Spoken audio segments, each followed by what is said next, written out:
یا نور اللہ۔ فرمان مصطفیٰ صلی اللہ تعالی علیہ وسلم ہے، جو شخص مجھ پر 10 مرتبہ درود پاک پڑھتا ہے، اللہ تبارک و تعالی اس پر 100 رحمتیں نازل فرماتا ہے۔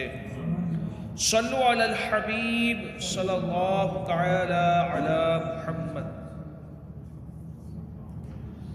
حضرت سیدتنا صفیہ بنت شیبہ رضی اللہ تعالی عنہا نے فرمایا کہ نبی رحمت، شفیع امت، قاسم نعمت صلی اللہ تعالی علیہ وسلم نے فتح مکہ کے دن خطبہ دیا اور فرمایا، اے لوگو، اس شہر کو اسی دن سے اللہ نے حرم بنا دیا ہے جس دن آسمان اور زمین پیدا کیے۔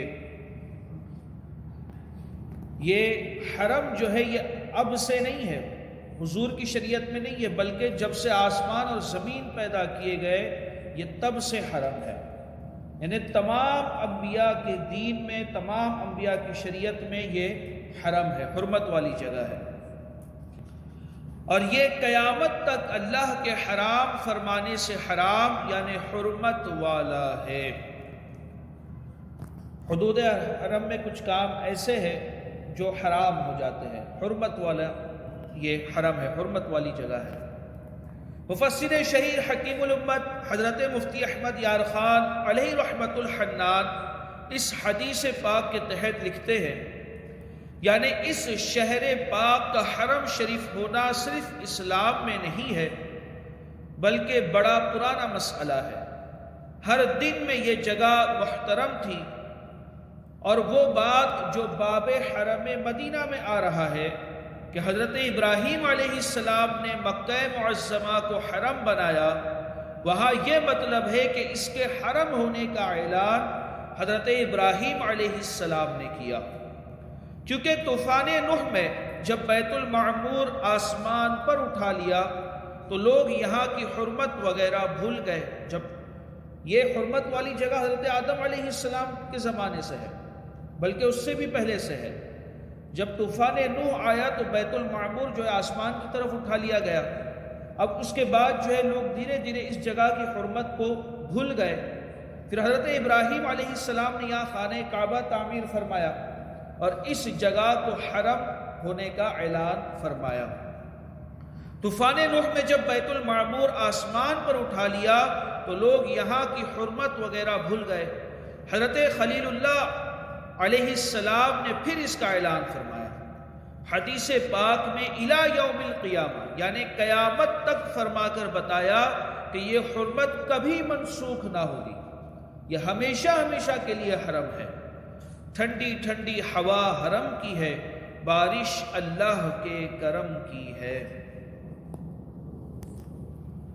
مالک بحربر قاسم کوثر صلی اللہ تعالی علیہ وسلم نے فرمایا، لا يدخل الدجال مکہ ولا المدینہ، یعنی مکے اور مدینے میں دجال داخل نہیں ہو سکے گا۔ نبی کریم رؤوف الرحیم علیہ افضل الصلاۃ والتسلیم نے فرمایا، من صبر علی حر مکہ ساعۃ من نہار تباعدت منہ النار، یعنی جو شخص دن کے کچھ وقت، وہاں گرمی چونکہ زیادہ ہوتی ہے نا، تو یعنی جو شخص دن کے کچھ وقت مکے کی گرمی پر صبر کرے، جہنم کی آگ اس سے دور ہو جاتی ہے۔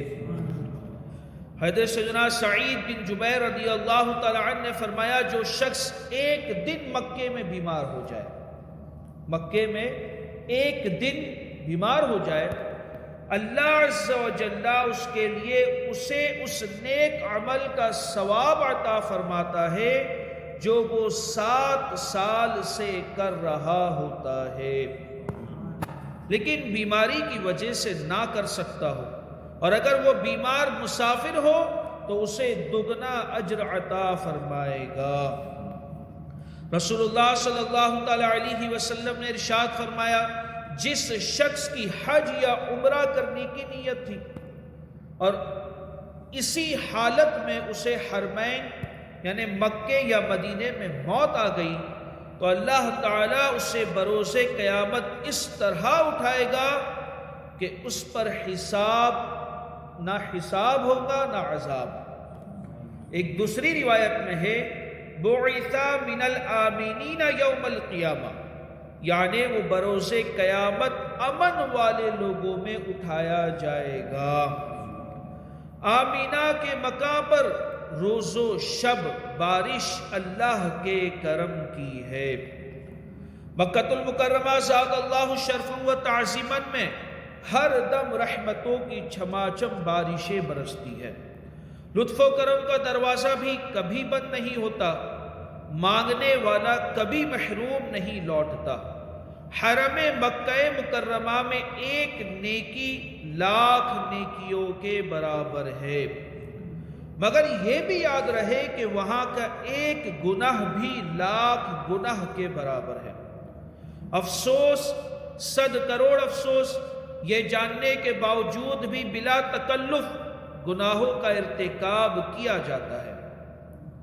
مثال کے طور پہ 45 ڈگری کے زاویے کے اندر قبلہ رخ یا قبلے کو پیٹ کیے ہوئے استنجا کرنا حرام ہے، مگر وہاں اس چیز کی احتیاط نہیں کی جاتی۔ یہاں سے وہاں گئے حرم کعبہ کے ادب کے لیے اور وہاں جا کر کے یہ حرام کام اور بے حرمتی والا کام کیا جاتا ہے۔ نیز بد نگاہی، حالت احرام میں عورت منہ پہ کپڑا نہیں رکھ سکتی ہے نا، اب یہاں مردوں کو چاہیے کہ اپنی نگاہیں نیچی رکھے۔ داڑھی منڈانا، غیبت، چغلی، جھوٹ، وعدہ خلافی، بلا وجہ شرعی مسلمان کی دل آزاری، غصے کا گناہ بھی انفاذ، ایجاد تلخ کلام یعنی کڑوی بات کرنا، ایسی بات کرنا جس سے لوگوں کو تکلیف ہو وغیرہ جرائم کرتے وقت اکثر لوگوں کو یہ احساس تک نہیں ہوتا کہ ہم جہنم کا سامان کر رہے ہیں۔ حرم مکہ پاک زاد اللہ شرفا و تعظیما میں اگر صرف ایک بار جھوٹ بول لیا، بلا اجازت شرعی کسی ایک فرد کی دل آزاری کر ڈالی، ایک مرتبہ غیبت یا چغلی کا ارتکاب کیا، تو کسی اور مقام پر گویا 1,00,000 بار یہ گناہ صادر ہوئے، کیونکہ وہاں ایک گناہ 1,00,000 گناہ کے برابر ہے۔ تو شاید وطن میں زندگی بھر بھی کوئی یہ گناہ لاکھ بار نہ کر پائے۔ اس کا مطلب یہ ہرگز نہیں کہ معاذ اللہ عز و جل وطن میں گناہ کر لیا جائے، یہ سمجھانے کے لیے عرض کیا جا رہا ہے۔ یقیناً وطن میں گناہ کرنا بھی عذاب نار کا حقدار بناتا ہے۔ بے شک آگ کی معمولی سی چنگاری بڑے سے بڑا گودام پھونک دینے کے لیے کافی ہے، تو وہاں ہمیں